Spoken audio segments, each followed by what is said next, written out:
This is Mo Bashir for the Hook. Delighted to be joined by Sophie Whittam. Yes. Sophie, you're the founder of FLOYD Label, a brand that sits at the intersection of boxing, culture, fashion, marketing, etc. Thank you so much for your time. How are you, first and foremost? Thank you, Mo. I'm very excited. Welcome to FLOYD Label. Thank you. Yes, all very well, thank you. Thank you. The setup here is awesome. I mean, like, come in and you're greeted with Floyd Mayweather, Gennady Golovkin. We like to set the tone when you come in. And you have done. You have done. I read you were an accomplished figure skater with a passion for design. What were your early years like for you? Yes, I was. So my background, I was a figure skater as a young girl from young age till around 16, and then it came to the crunch point of what are you going to do career-wise, and I think 16, you're kind of thinking, figure skating's more of a hobby at this point, and what are you interested in? And my passion was fashion. So at that point, I thought, figure skating isn't really going to serve me as a long-term career at that point. Looking at options of, do you go into coaching or shows, or I wasn't interested in any of that. So I went to fashion college, and studied for 2 years. And then after that, I started working as a designer, and on the side, I was kind of going back to my skating days, and I was making and designing costumes for my friends that were still skating and competing, at like Olympic level. And it was kind of just a pipe dream of, one day I'll be able to do this as a full-time job and make money from designing and making costumes. And it kind of got to the point where I built up that many clients that I had to quit my day job as a designer, which I loved. And I used to work in China every month, and it was, took quite a toll on my time. So I didn't really have time to be going to China, coming home, working in Manchester, and then making ice skating costumes in the evening. It was all just getting a bit much. So I kind of took the plunge and quit my job and started making ice skating costumes full time, which was great. And then my mom, she finished her job and came to help me because we were drowning in crystals and ice skating costumes. And then for the next, kind of 5 years or so, we were quite happy doing that. It was very exciting. And then we kind of started to branch out into the other world of Lycra, which kind of extended into the ring girls. So ring girls were my first foray into boxing. Before you get into boxing, actually, I just got a couple questions on that. Like when it comes to figure skating. Yes. What was was the goal for you to make it? Like, would it have been like to be in the Olympics, or would it be? Well, we were making costumes for the Olympics, so we'd kind of achieved that early on. So, and with figure skating, there wasn't much room for growth in terms of, it's a very niche sport, and it's quite an expensive sport, and it's a lot of commitment. And in the grand scheme of things, British skating wasn't as high up in the ranks as, other countries. So it was never going to be a growth element in that. You can't really diversify from figure skating costumes to a apparel brand, or there wasn't much, progression in terms of future growth for that. So you kind of look at other ways. I did have a little apparel brand in figure skating that was for like training leggings, and but it was very small, and you're serving a very niche market, so there wasn't the kind of growth. And I think I was always looking for the next thing, and that's why I eventually said yes to the ring girl outfits, because I'd kind of completed figure skating at the Olympic level and working with those athletes, and then it's where do you look next for growth? And then with China, I read you worked for 9 days a month in China. I mean, like, what was that like? And also, how important is China to fashion and marketing and sort of like manufacturing? China is hugely important. I think I learned a lot from working there. That was a real eye-opening experience from, working in the factory, visiting all the fabric suppliers. You've kind of thrown at the deep end pretty quick. But the kind of Chinese manufacturing capability, a lot of people think of China as, made in China, it's not good. But China now is so technologically advanced that the rest of the world can't really compete with that. So you'll look at most of the major brands, and you could pick up any clothing label and look at it, and it'll probably say made in China. But I think there's a lot of emphasis now on newer brands to be seen as not made in China. So it kind of pushes people to think, oh, I need to manufacture closer to home and be more conscious of that. But then it does drive you back to the quality, that you may be compromising on quality for the sake of not having the words made in China. So it's kind of a bit of a double-edged sword, that you want the good product, but you also want to appear that you're doing the right thing and looking for manufacturing places outside of China. But I learned a lot about sourcing and manufacturing from my days in China. Awesome. And like, when a couple of things that stood out to me about your story when I was like researching it was like, you always had this sort of thing of wanting to do something by yourself. Because I think like when you were working for that company in China, it was good, but you always had this idea of going on your own. Like, where did that entrepreneurialism come from? It's a good question. I don't really know where it came from. I think I've never been able to kind of just do what I'm told. I think it's the freedom and the creative freedom. You know, when as a designer, when you're designing for somebody else, you're trying to service someone else's vision or the consumer's vision. It's not necessarily your vision. You're just designing what you think the consumer or what the boss wants. You're not really doing your own thing. And I think I'd felt the creative freedom from producing the figure skating costumes on the side whilst I had the China job. And it was like, you know, if I could do this, I'd have all this freedom to wake up every day and draw whatever the hell I want and then make it. And it's a real sense of like self-satisfaction. And if they say, don't they, you know, if you do what you love, you'll never work a day in your life. And I think parts of that are true, but it is the single most hardest thing you can ever do, working for yourself, because you've only got yourself to look at. You know, there's nobody paying you at the end of the month. You know, you don't have that safety net anymore. If you want it, you've got to go and do it yourself. So, and I think going back to the figure skating, figure skating taught me a lot of discipline from a very young age. You know, I knew if I've got to get up at 4:30 to go training in the morning before school, I've got to be in bed by like 7:30, 8 p.m. latest, because otherwise I'm going to be too tired to train for 2 hours in the morning before going to school. And if that means I've got to go to bed at 8 p.m, I need to have done all my homework, had dinner, you know, all these things. So your life becomes quite regimented in terms of you have these responsibilities that you've got to do things by a certain time. So I think from having and being a figure skater, it taught me a lot in terms of what I'd need to run my own business, because I was kind of managing my own time and my own deadlines, and you know, I've got to have done that, otherwise if I don't do that I'll be failing at school. If I don't get to sleep early enough, I won't be very good on the ice the next morning. So you're kind of trying to spin all these plates, and I think it kind of prepared me for what I went into eventually when I had my own business. And then I think we left upon you were doing the ring girl outfits for Matchroom. Yes, that was my first thing in boxing. Somebody tagged me in something on Facebook. They were like, oh, such and such needs some ring girl outfits, and tagged me in it. And I was like, oh, I've never made those, but you know, how hard can it be? So I think the first ones I ever did was for Coldwell Boxing. Dave Coldwell was based in Rotherham, and then it kind of went from there to Box Nation TV back in the day, and then Matchroom Boxing, and it kind of just expanded into all the promotional areas of boxing. So before I actually worked with any fighters, it was more through the promoters. And obviously I was aware of boxing shorts, but it wasn't something I'd ever really turned my attention to. Interesting. So I guess it's quite interesting because like you had a passion for figure skating, and then that translated into boxing. I guess there's a lesson there, like, you know, maybe when you start out, it's not your first, second or third idea, it's your fourth idea. Or not necessarily no. at first. And I think sometimes it's recognising the similarities in things, you Okay, know. yeah. Like figure skating is a custom one-off fancy costume for the competition. In boxing, it's just a custom one-off pair of shorts for the fight. So it's kind of a similar basis in the terms of like a one-off product for a one-off event.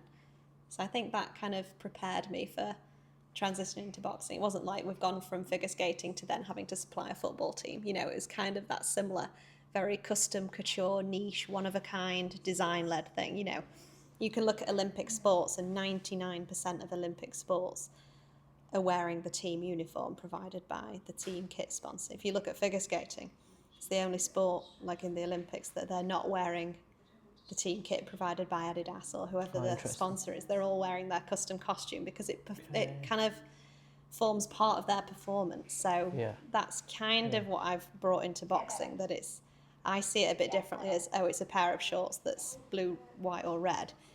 I see it more as this is part of the performance and it's part of creating the character.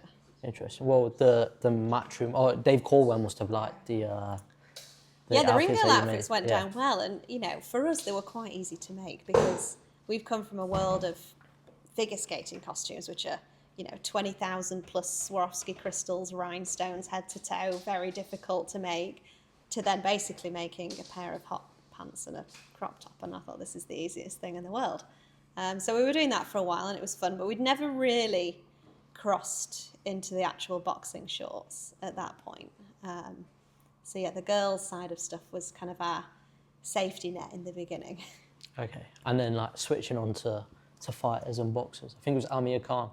Amir was one of the first, yes, he was. I think we had Atif Shafiq as well, and I think Barry Awad, Kid Galahad around the time. They were all very local because we were obviously based in Sheffield, and it was kind of, I'd go to fights and like see things and people would get to know you and say, oh, can you do my shorts? And I was like, no, we don't do shorts, we just do the girls stuff. And then I think when Amir asked, it was kind of like, well, maybe we should have a go. You know, if somebody quite high profile is asking them, maybe we should have a go. And I think I went away and Googled boxing shorts and I thought, you know, there's nothing really groundbreaking in terms of what we have been designing with the ice skating costumes, which were, you know, I'm having to interpret music and the character that the ice skater is trying to be in their performance. So to just design a pair of shorts felt like a little bit of a, not a step back, but it's like, well, you know, how elaborate can we go with this? And then I just thought, I'm just going to design what I think, you know, based on my experience. So I came up with a bunch of designs, showed them to Amir and his team, and they were like, you can make these? And I just said, yeah. And then they said, make them all. So we did. And then he drip fed them through training camp and he matched his t-shirt with his shoes and it was like a whole look. And then for the actual fight, which was in 2014 in Vegas, he fought Devon Alexander and we did the world's most expensive 24 karat gold silk boxing shorts, which kind of made all the headlines. And they had like black crocodile skin down the side and they were like white lamb nappa leather, and they were very beautiful, and they had like tiger lining on the inside. They were lovely. And then it kind of blew up and I flew to Vegas, and then I remember going to the press conference and there was like guys coming up to me with sunglasses on going, you're making my next shorts. And I had no idea who anybody was, and that fighter turned out to be Andre Berto. And then, you know, for that fight he was fighting Floyd Mayweather for his 49th fight. So we'd kind of just skyrocketed from nothing to doing Amir Khan and then Andre Berto for fighting Floyd Mayweather. So it kind of went from 0 to 100 so fast. Like, it was literally night and day. And then, you know, with Amir's shorts, like sourcing the materials and like what was the process behind making his shorts? So the 24 karat gold thing wasn't my idea. He had a cousin that had started a business in 24 karat gold fabric. So they provided the fabric. And I remember the fabric arrived and it was kind of like a scrap of this gold coloured fabric. And I remember calling and saying, I can't work with this bit's hanging off and, you know, it's not a nice clean piece of fabric. And then they said, do you know how much this fabric costs? And I was like, no. And then they told me, I was like, okay, we better save all the scraps of this fabric. But I wanted to design something that was simple and clean and kind of had that air of quality and luxury, you know, so, and something that would stand up with the gold. So we kind of went with the luxury, with the leather and the silk. And then ever from that kind of point onwards, most of our shorts were made in leather. That kind of became our standout thing. And we use really fine, like, lamb nappa skins. Like, they're very beautiful and very lightweight. And with them being a real fibre and not synthetic, you know, it's an actual leather skin. The natural fibres are breathable. So if you line it in pure silk and you've got leather shorts and there's no synthetic materials, it's all natural, it kind of helps with sweat and water and all of those things. Whereas when you're wearing kind of synthetic plastic leather shorts, it's basically like fighting in a bin bag. It's not going to be a very pleasant experience. So our thing from the very beginning has been quality over quantity. Like, we don't make tons of shorts, but the ones we make are made in very special materials that, you know, sourcing is my biggest thing. Aside from the design, I'd say the next kind of thing comes down to sourcing, which obviously China gave me a big, although we don't really source any of our fabrics now from China, the lessons that China taught me of how to source is kind of crucial for where we are now. Yeah, I was going to say the attention to detail that like you were just reeling off there about the fabric sweat. Was that something that, I guess, was your idea like a gap in the market, or was it a case of you found your own market? Do you know where the leather thing came from? I think when I first started Googling boxing shorts in my naivety, obviously big names at the time was, you know, the likes of FLOYD Mayweather, and I looked at FLOYD Mayweather shorts and they were all leather, python skin, you know, leather shorts. And I thought, you know, that's the pinnacle of gold standard in the boxing world. You know, he's the best. Why is nobody else doing this? You know, seeing it that just it's for somebody of FLOYD stature that can do this. And I thought, no, you know, everybody can have this. And, you know, in the beginning, you'd kind of think, oh, leather shorts, that sounds really heavy and bulky and uncomfortable. But for our fighters that have had them, they feel how lovely they are. And when we make them, we always say we prefer the leather shorts.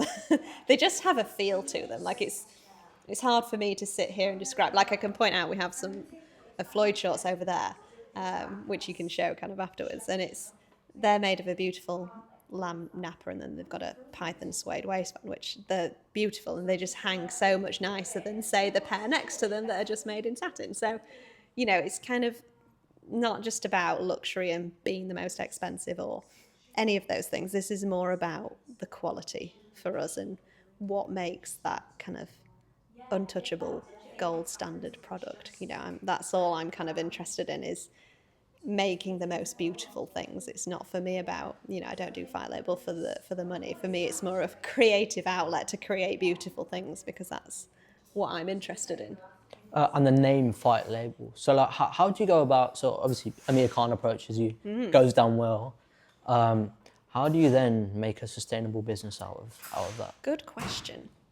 I remember after we'd kind of done the first few, and I think his assistant or his business manager said, oh, you need to think of a name for this. And then I kind of like started to think of names and came up with like Fight Looks and like other things. I think I still have it in a notebook somewhere, like my original sketches of the origins of Fight Label. And then I think the word label came along, and there was maybe other words in front of it or with it, and then Fight Label emerged, and that kind of stuck.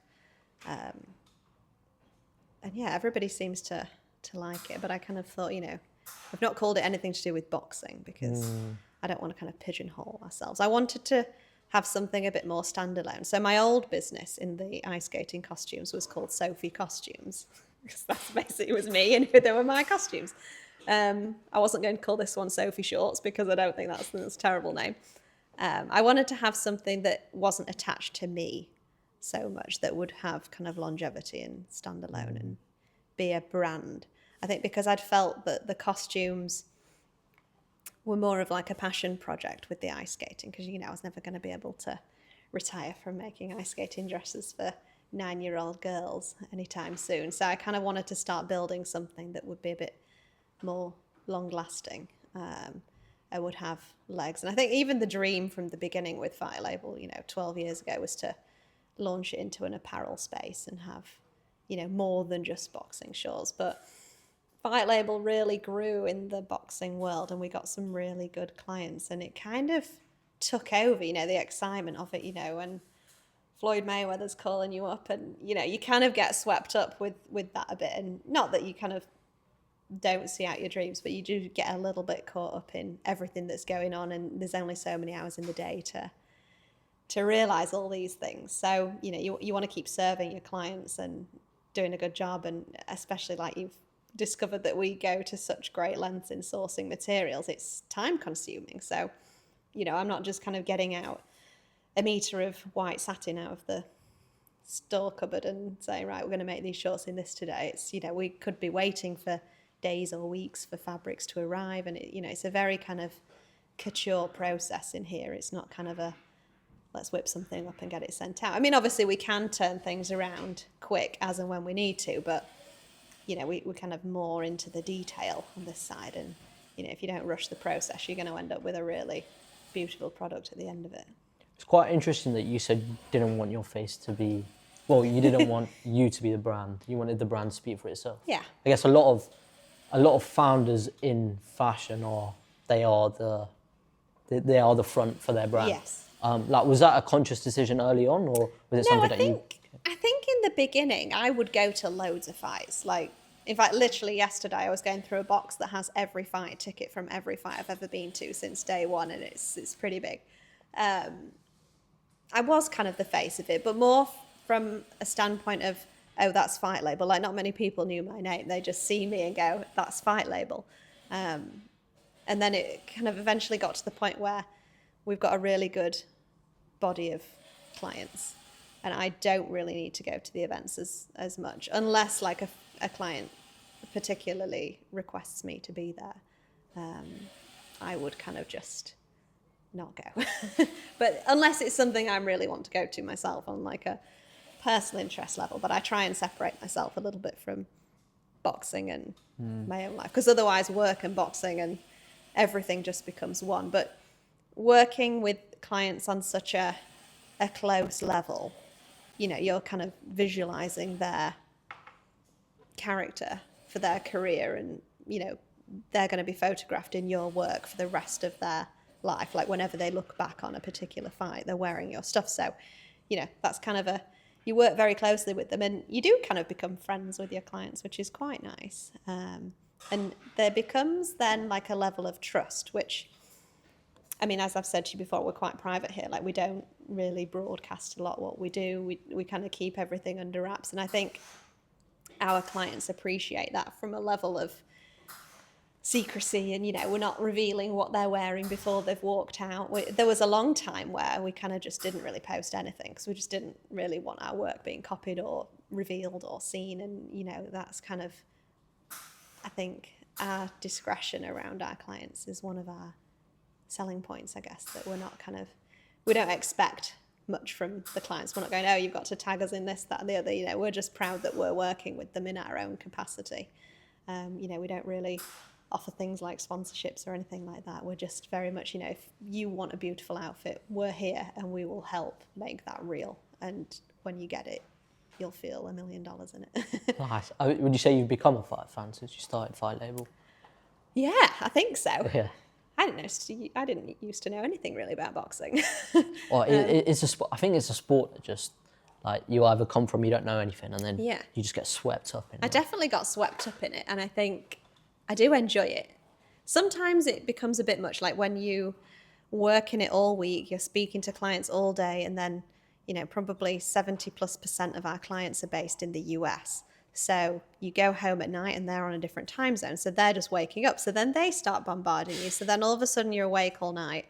And then it comes to Friday, Saturday, and it's fight night. So then kind of the last thing you want to do is turn on the boxing. So it does kind of consume every element of you. Or you'll open social media and there it is, all the boxing. And it's, you can't get away from it. But I would say I have become a bit of a fight fan.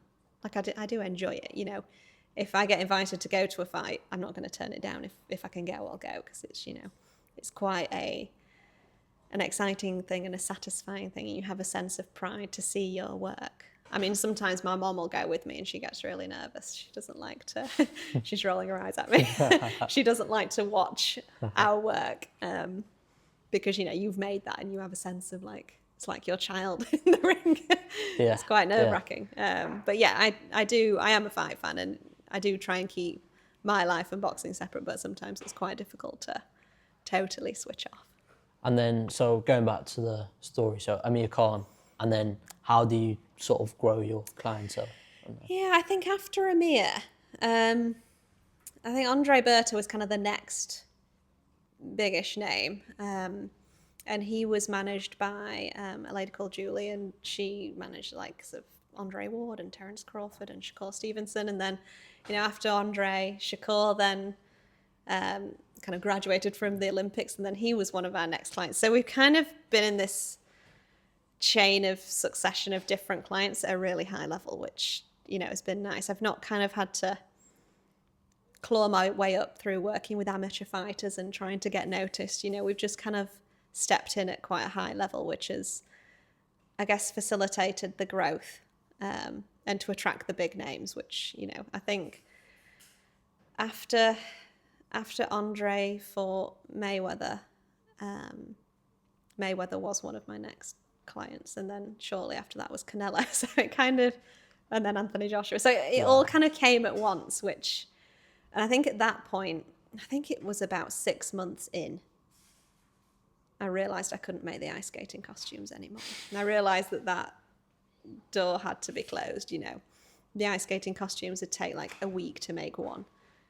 We didn't have a week to make one because we've got shorts to make, and it kind of just naturally phased itself out. So although it felt sad because ice skating's been like, you know, part of me for so long, and then I felt like I'd achieved, you know, turning a dream of one day I'll make these costumes into my full-time job, and I did. And then the boxing came along and kind of, it just took me in the direction I probably needed. You know, I said in the beginning that ice skating was quite niche and not really much in terms of growth. You know, I'm not going to start selling a t-shirt that says ice skating on it to ice skating fans because there aren't any. Well, you know, especially not in this country. So it's, you know, I kind of saw the opportunity, and although it was sad to kind of close down Sophie Costumes, it was kind of the beginning of the next chapter. But even now, the costumes that we made years and years ago are still selling for like, you know, £250, like second hand from like, I said, that's a piece of antique now, it's vintage. But it's nice to see. And I did actually attend an ice skating event, the European Championships, earlier this year, and people were still coming up to me going, "Oh, are you back? Are you making costumes again?" I'm like, sadly, no. But we did do some costumes for the Olympics this year. Oh, nice. I did have my arm twisted, but typically I guess you can't turn down the Olympics. No, when they come at you for the Winter Olympic season, it's you kind of can't say no. But it is kind of flattering that they think that after all this time, there's still no one as good to do the costumes, which, you know, still got that crown, I guess. I guess maybe you could have done both by like expanding the team, but I guess it comes down to quality of the quality starts to diminish, and it's not just the quality of you get more seamstresses in and they're not as good. It's not about that. It's that you're spread too thin. Yeah. And I think a lot of it, the pressure comes down to me as a designer, and because I spend a lot of time working on each design and sourcing these unusual fabrics, it's not like I'm just opening a design and changing the colour from blue to red and sending it off. You know, I'm working from scratch. You know, every pair of shorts for every fighter is kind of a blank canvas to start again. This isn't, you know, which design do you want to pick, which colour do you want. This is a very custom process. And I think that part which has made us who we are would suffer if I didn't have as much time to dedicate to it. So kind of learned to not spread myself too thin. So I think that's where you can trip yourself up. Nice. And then you reeled off some very big names: Floyd Mayweather, Anthony Joshua, Canelo. When did the Floyd thing come about? The Floyd thing came about. Floyd came to Sheffield to do a evening with Floyd Mayweather, similar to how I met Amir Khan. He did an evening with Amir Khan, and that's where I met Amir. Oh, with Amir, like, what made you go to that event? So, somebody that organised the event, I'd done an alteration for their stepdaughter's ice skating costume. Okay. So that's how this whole thing came about. He said, "I've got some spare tickets if you want to come." So I went, sat there, and then that's how I met them. And then there were some ring girls there, and he said, "Oh, you could, you know, do these," and then it all kind of came full circle. But yes, the Floyd one was a similar thing. He did an evening with Floyd at the City Hall in Sheffield, and the organiser, the same guy that I'd altered the ice skating dress for his stepdaughter, invited me to that. But he said, this time it's your job to think of a gift for Floyd, because, you know, everybody wants something from Floyd, a picture, an autograph, but no one ever gives him anything. And I'm there thinking, oh my gosh, what do you gift the one guy that has everything in the world? So I went, I'll make him some shorts with his face on. And I fully crystallised them. And at that point, Floyd had retired. This was kind of like his victory tour after retiring, after he fought Andre Berto. This was his, you know, retirement thing. So after he'd done the Q&A, I was backstage with the shorts and I gave them to Floyd. And Floyd took them and started running around the room going, I'm going to wear these for my 50th fight. And all the press jumped on it. And they were like, Floyd's never even mentioned having a 50th fight. Like, he'd retired at 49 and that was job done. Then he mentioned this. And I'm stood there kind of like a rabbit in the headlights thinking, what's going on? And everyone's wanting an interview. And I'm thinking, I've got no idea. I've just done this gift and then this has happened. Went really quiet then for quite a while. Floyd hadn't had sight and sound of this 50th fight. And then all of a sudden it's announced that he's fighting Conor McGregor. And then the promo shoot came on, and what shorts does Floyd come out in but the ones that I made? Wow. And then I was in Vegas at Floyd's gym working with one of my other clients, Badu Jack, and then Floyd says, yeah, we need to do the shorts for the fight. So there we are. Wow. So then we did the ones with his face he wore for the photo shoot, and then for the actual fight I did kind of the elevated version, which is up there, which is his face immortalised in a $1 million Mayweather note in gold leaf, which everybody loves, and he was sponsored by Hublot, and it was an exciting time. So yeah, that was kind of, the Floyd episodes are always very, you know, exciting and 100 miles an hour and unexpected. I actually read he turned down $1 million to wear someone else's Yeah, shorts. he did. At that fight, I was there with the shorts. He, you know, we did a fitting, all was good. And then on the way in, I get a phone call saying, oh, you need to come to the Philip Plen store. And I was like, oh no. And then Philip Plen had flown in on his private jet and brought some shorts to gift Floyd. Well, he was paying Floyd $1 million to wear these other shorts. And I thought, you know, oh well, never mind, I tried. And then afterwards, Floyd said to me, he was like, you know, I want to wear your shorts. You know, they're the best. That's why I wanted you to do them. And I was like, you know, no worries, Floyd. Business is business. If I could pay you $1,001 to wear mine, I would, but I can't. So, you know, fair. Then Floyd said to me, can you alter these shorts? And I thought that's a bit of a kick in the teeth because you thought, you're not wearing mine, but you want me to amend these. And I said, no problem. I thought, I'll do it. So I added the sponsors on, you know, did all that, gave them back. And then I'm sat at the fight. And then somebody sends me a picture because I couldn't see the screens from where I was sat. And it was a picture of Floyd's shoes in the dressing room. And the shoes were the shoes that matched my shorts. And I thought, oh, that's interesting. Maybe they were just more comfortable. And next minute, the camera pans to Floyd sat down and he's got my shorts on. No. So, you know, and then afterwards we, the next day we were at Floyd's mum's house at a barbecue and I said, Floyd, you wore my shorts. And he was like, they were the best, of course. So, yeah. So I think that's kind of a lesson of don't ever be defeated by, you know, thinking somebody's bigger or better or got more money. It's not always about that. It's about the quality of the product that you're producing will always shine through. You know, if somebody can physically see it and feel it and touch it and then they have something compared with that, you know, they might be paid to wear it, but it's not as good. Your heart's always going to want to go with the one that you know is the best. And especially in a fight, you know, you're fighting somebody. The last thing you want is to be uncomfortable or worried about what you're wearing. You know, shorts should feel invisible and comfortable and fit like a glove and, you know, all of those things. And I like to think that because we put so much emphasis on the design, the fabric sourcing, the pattern cutting, you know, everything's done to like such a precise level here. You know, I think combined in here we've got over 100 years sewing experience. Wow. Between the three of us. Makes us sound really old. Well, no, it's experience, you know. I don't think money can buy experience. You know, we've really honed our craft here and we make masterpieces now. You know, these aren't just kind of your basic shorts. And we won't send anything out unless we completely love it. You know, it's a real sense of it's got to be perfect. We are perfectionists, probably to our detriment, but I think it does show in the ring that, you know, these things look so good. And then, you know, with Ben Whittaker, Yes. I was sort of like thinking on the way here, it like the way like fashion and sports seems to be, I guess it was intertwined then, but seems to be more now because of social media.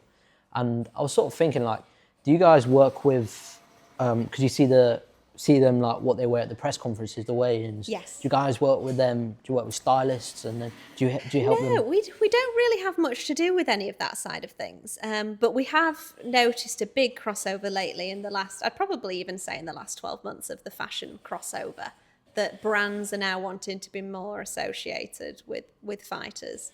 Like, you know, Canelo got sponsored by Dolce & Gabbana, and they got a pair of our shorts and then start remaking them in their own stuff, and then they say, you know, now Amiri sponsor him. And you know, a lot of these kind of fashion brands try to enter the space. I think from a standpoint of the popularity of the fighter, that they're jumping on that. Like, not necessarily like they're going to start a line of boxing shorts, or they're not going to produce a boxing range. It's more that they're trying to just tick the box of servicing the fighter. You know, we make clothes, so we're going to make the shorts. But I think it comes a point where the fighter can sometimes feel a little bit like, not forced, but it's, you know, they know how good our shorts are and that there's never any problems. So there comes a bit of a time like between wanting to go with whatever brand it is, but then also knowing, but I'm going to have to wear these shorts which aren't comfortable, they might not fit as well, they don't look as good. So that's where it started to come a crossover of, we'll be approached by, like the fighter will say, look, I'll work with you as the sponsor and the brand, but Fight Label is making the shorts because we trust that. So we've kind of now become more involved in like collaborations and stuff. You know, recently we had, it wasn't so much a fashion collaboration, but in the art space, Sloan worked with Moses Atoma. So we designed and made the outfit, and then Sloan got his spray paints out and painted all over it, which was scary and exciting, and created an amazing thing. So it's, you know, we're proud to be a part of that. But that was working with Nike as well. So, you know, this kind of like crossover between like long-standing heritage sports companies, modern artists, kind of artisans in our space, you know, in the couture fashion space. So it's kind of everybody's coming together, which is exciting. But it's just got to be done in the right way. You know, we like collaborating, but it's got to be kind of the right people to create the right look. You know, some sponsors are just happy with having their logo on the shorts, and they're not so involved in the creative element of it. But, you know, we work with Everlast and a lot of the different brands that are in the space. And then when it comes to like other sports, is that something that you'd entertain as well? Or?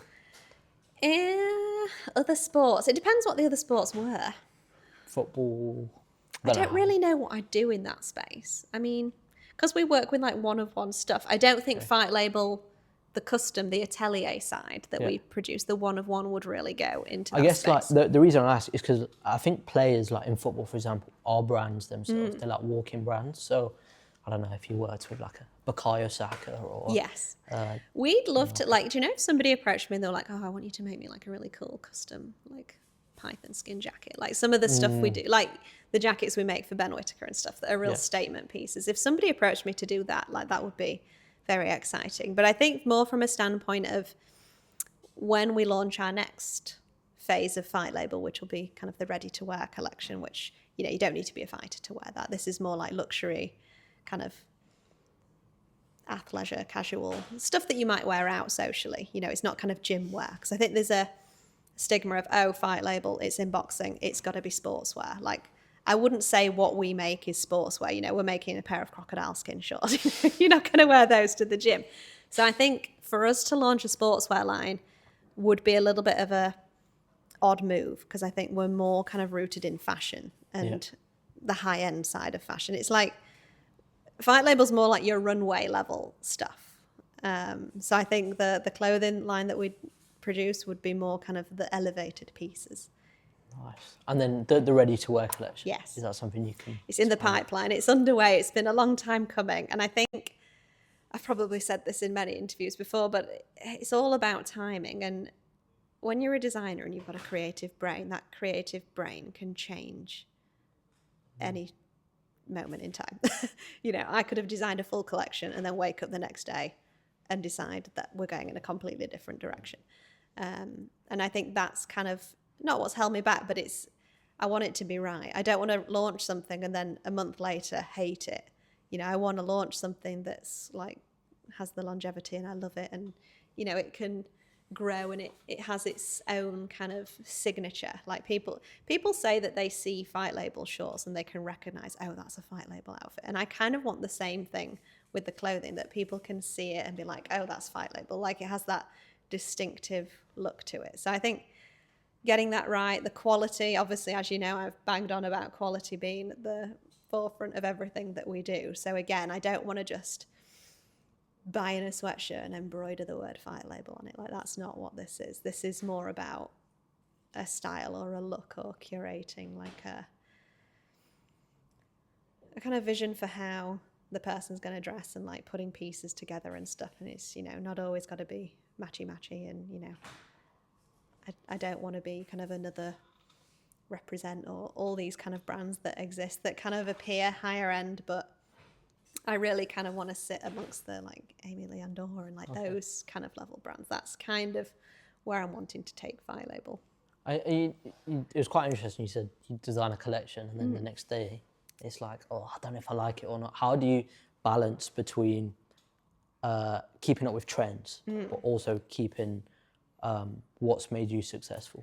Yeah, I think it's, you know, you want to be on trend, but obviously trend changes all the time. So then you have to, like you've said, look at what's made you successful, and it is the beautiful things that we make. So I need to always go back to, it's got to be beautiful. I've got to love it. You know, this isn't, like I said at the beginning of the interview, this isn't designing for someone else's boss, someone else's consumer. This is me. I've got to love it. I want to, if we had the collection of what Fight Label apparel is in here, the ready-to-wear collection, I want to own and love and wear every piece. And it's more about kind of, I think fashion in today's age, rather than trends, it's more about like culture and community and that kind of style. And it's those inherent things that make a brand successful or not. And I think Fight Label's so rooted in culture and style and community, like the boxing community, the fight culture, you know, what are you fighting for? All these things kind of come together of what Fight Label is at its core. And I think if I can have that transcend and resonate through the apparel collection that we produce, I think I'll have done a good job. So, you know, it won't be featuring kind of a green crocodile skin jacket, but, you know, there'll be elements of what we've brought fashion into the ring. So now my goal is to bring fashion out of the ring and to everybody. So you don't have to be Anthony Joshua fighting in the ring to wear Fight Label. This is kind of for everybody. And then how much of your sales come from word of mouth against like your website or social media? All, I'd say. Okay, all of it comes from word of mouth? I've never asked, I'd like to put my hand up and say, I've never asked a fighter, can I make your shorts? Really? Ever. Okay. And I think that's kind of a testimony to what Fight Label is and what we've built, that if you want it, you have to ask us for it.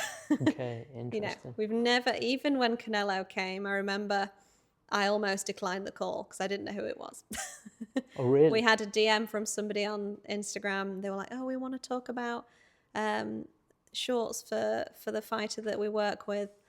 And I think it was like a Friday night. And I was like, oh, I was really tired. And I just said, oh, I think I replied and said something like, oh, we could talk on Monday. Like, we're in the UK and it's, you know, evening here. Yeah. And like an hour passed, they were like, no, please, can we speak? I promise it won't take too long. Like, my client's fighting on May the 5th. And I was like, there's only one person that fights on Cinco de Mayo. Yeah. And then we got on a video call and it was Canelo. Wow. So, yeah, you never know. So never say no to anything, because you never know what opportunities are there disguised. Yeah. And at what stage of his career was he at when you... Oh, that was like, what year did he fight? It was before the Callum Smith fight. Okay. But it was a few shorts before then. Okay, cool. And have you been his shorts guy since? Or? Yeah, until when Dolce & Gabbana came on. Then they took our shorts and then they made him a replica pair of our shorts. Oh, okay. Which, you know. That's a compliment to you. Compliment to our work, yes. Yeah. That Dolce & Gabbana are working from our pans, which is, you know. And then Anthony Joshua. Anthony Joshua. So I met Anthony in 2015 and we've worked with him ever since. Really? Yeah.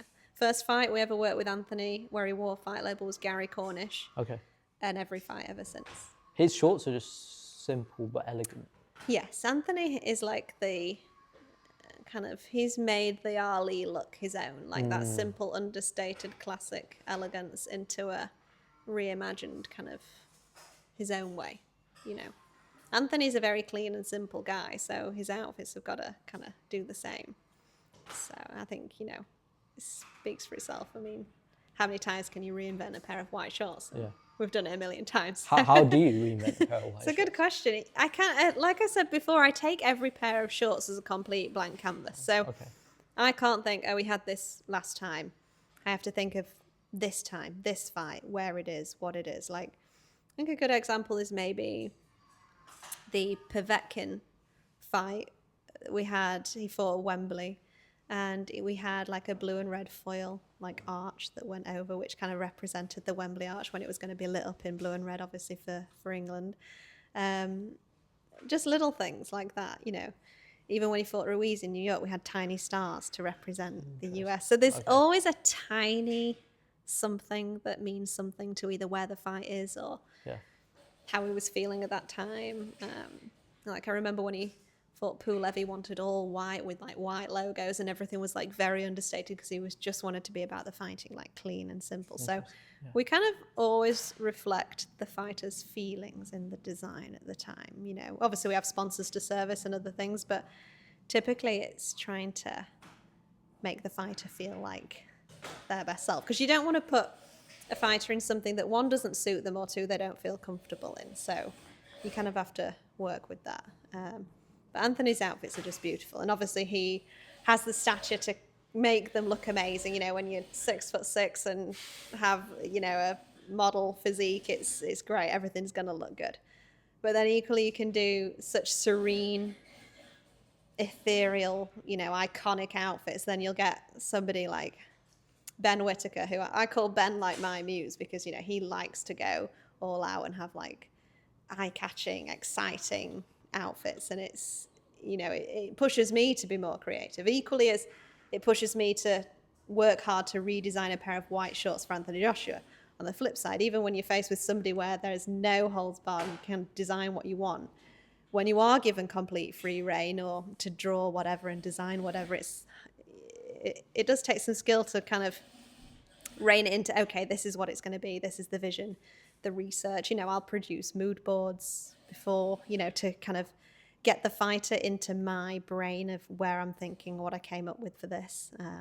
Just depends on who they are. You know, some fighters will tell me, oh, you did this for such and such, you did this for such and such. I liked all of them, and I can take elements from each and understand what they're trying to create for themselves. Whereas when you kind of get a new client that you've never worked with, it takes a little bit of figuring out what's their style. Are they super flamboyant? Do they want fur? Or they want to have crystals all over it, or tassels? Or, you know, it's kind of that learning experience when you onboard a new client, especially from a design standpoint. Once we've got one out the gate, kind of typically they get more adventurous. There's more crystals. There's more snakeskin. I get, how important is that for you then to be kept on your toes, like with someone like I Ben? love it. If I had to come to work every day and just recolor the same pair, that's not it for me. You know, I don't do this for kind of the money, and obviously it makes a business that the money brings in and it becomes successful, but it's more the exercise of my creative vision, I think, that I do it for. You know, I don't want to just design something in a different color or recolor someone else's design for somebody else, or, you know, it's not really what I want to do. So for me, it's more important to have that creative outlet than anything else. Otherwise I'll go crazy. So Perfect. Final couple, because we've been going nearly 50 minutes. Oh goodness. Where do you see Fight Label going in 2026 and beyond? Where do I see Fight Label going? I would like Fight Label, my ultimate goal is to launch the ready-to-wear collection and then maybe be stocked in some higher-end stores, kind of like your, you know, Flannels, Harrods, Selfridges, those kind of stores. Maybe some online retailers like Mr. Porter and Browns and some of those. And then I'd love like a little flagship Fight Label boutique. I don't know where it would be, but I could maybe somewhere cool and trendy. I don't know. That would be a bit of a dream. Yeah. That's a long shot, but that would be kind of my dream. And ultimately that it grows into a brand that has legs to grow beyond me and our little team here, and that we can build out and have more people. But, you know, we like that we're in control at the moment, but I am kind of ready to take that next step and grow the other side. You know, we keep doing this, and we always will. You know, this is who we are and what we do. It's not saying that we're going to launch an apparel line and forget about this. You know, this will always kind of continue, just probably in a bit of a different capacity on a smaller scale. And then beyond 2026, is it just how? Because I guess like you don't know what opportunities can come your way, and that's something that I've found. You know, I'd love that Fight Label have been. You know, fighters approach us as the designer and the maker of this stuff, which is great. But, you know, they work with sponsors like other bigger brands. So, you know, you've got the fighter and their sponsor, then you've got us. I'd like Fight Label to be in a position where we're a brand that can sponsor a fighter. Interesting. Yeah. And it's not for us just about doing free shorts. That's not, you know, what it is. You know, I know fighters want to save money on where they can on things, but it's being in a position as a brand to service an athlete as a sponsorship in full. You know, helping with them training, providing them with clothes to wear for different stages of fight camp and fight week, and, you know, what that looks like. And for us, that looks like, you know, we need the high-end ready-to-wear collection to dress them through fight week. We need maybe to go into a sportswear line at some point to dress them through training camp. So for us, it's more than just providing free shorts. It's, for this to work for us, it has to have the other elements to it, like the full complement. And we can't do that till we become that. So we have to become that brand first. Because I think sometimes with shorts making, you sometimes get seen, which annoys me a bit, you get seen as a service provider. Like, oh, they make the shorts. They think that other brands can come on as a sponsor and kind of claim it as theirs. But it's, you know, you're almost a bit of the unsung heroes of it, because they want you to do it and come up with these amazing designs, and then they just want to stick their branding on it, which, you know, we are a brand in our own right. So it's just trying to get the world to recognise that sometimes, which is the hard part. Awesome. I think that's a great way to end. Sophie, thank you so very much for your time. Appreciate it.